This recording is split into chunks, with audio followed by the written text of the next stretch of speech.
Thank you for tuning in to the Beauty Boss Millionaire podcast with Falicia Fracassi, CEO of a chain of beauty lounges and medical spas in multiple states. She even self-funded her real estate portfolio. Her mission is to empower you with short, on-the-go business tips and advice to help you successfully start and run your company like a boss. And now, here's your host, Beauty Boss Millionaire, Falicia Fracassi. Welcome to the Beauty Boss Millionaire podcast. I'm your host, Falicia Fracassi, and the objective of this podcast is really just to help my audience get a checklist together of the things that you are going to need to do as you begin to open your business. Maybe you already have a business and you haven't done these things. This is going to be really helpful for someone that is in the process of transitioning out of their 9-to-5, or that maybe has already started a business but hasn't set it up properly.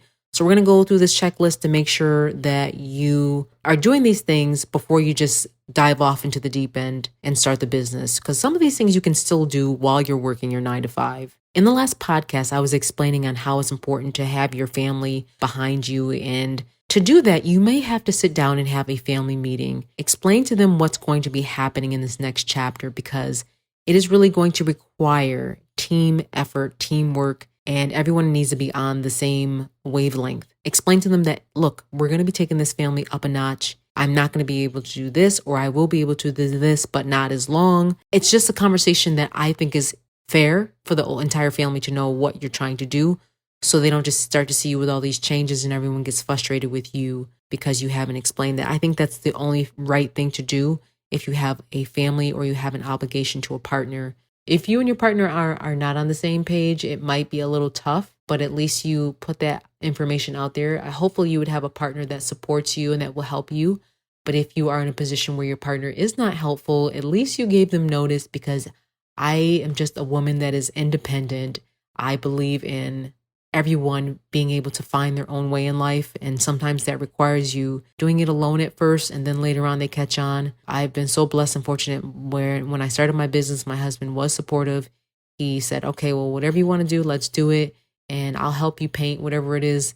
And I think that's very nice. But I've heard other stories from other women where their husband or their wife, they're not supportive. So that conversation is worth having so you can make sure everyone's on the same page. The next thing that you want to do is select your legal name and legal structure. You need to find out if you're going to be a LLC, or if you're going to be a corporation, whatever it is that you're going to do. You need to sit down and look it over with. You can always Google it. You can always meet with a business attorney. Some of them have free consultations, but it's important that you get your legal structure and legal name set up correctly. And then once you choose your name, you want to start writing that business plan and get that website going. Those are things that you can do while you're working your 9-to-5 still, because a lot of times people think, oh, I need to just quit my job so I can have more time to work on my business.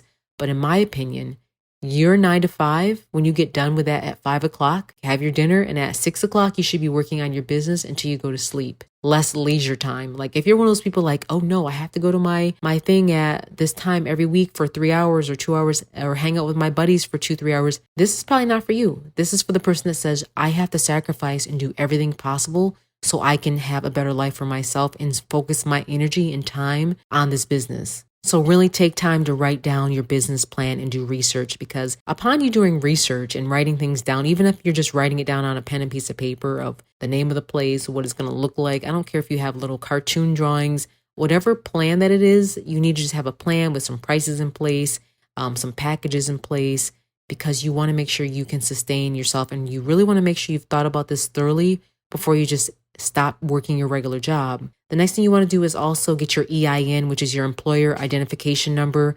It's actually free. A lot of people think this costs money. It's free. You just go on a website and you apply. Just type in EIN and it will pop up, and you can register your company with the government. And that will be your identification number, just like you have a social security number. And a social security card is the same thing for the business, but you have to register it. The next thing you want to do is you want to simply open up a bank account. Very simple thing to do. Some people don't do it. They just start holding the money and doing things all weird. Just set it up properly the first time. There are credit unions that offer free business bank accounts. Look around, do your research, find out, Google, free business bank accounts. Google, by the way, will be your best friend because you're going to have to be doing a lot of research because you want to make sure all the money is going into the business account. So you have a separate from your personal. So you're not mixing up the two. My accountant, when I first started off, I didn't have an accountant. I was my accountant. And I really had to make sure I didn't mix up my business money with my personal money. And any good business owner knows that you cannot mix the two. Even though we all make mistakes here and there, you try not to mix them up. This podcast has gone a little bit longer because it is a longer checklist. So we're going to have part 2 coming up next on tomorrow. So I will see you all tomorrow. And thank you so much for tuning into the Beauty Boss Millionaire with Falicia Fracassi. That's it for today. Tune in tomorrow for the Beauty Boss Millionaire podcast. And don't forget to follow the Beauty Boss Millionaire, Falicia Fracassi, on Instagram, Facebook, and TikTok at Beauty Boss Millionaire.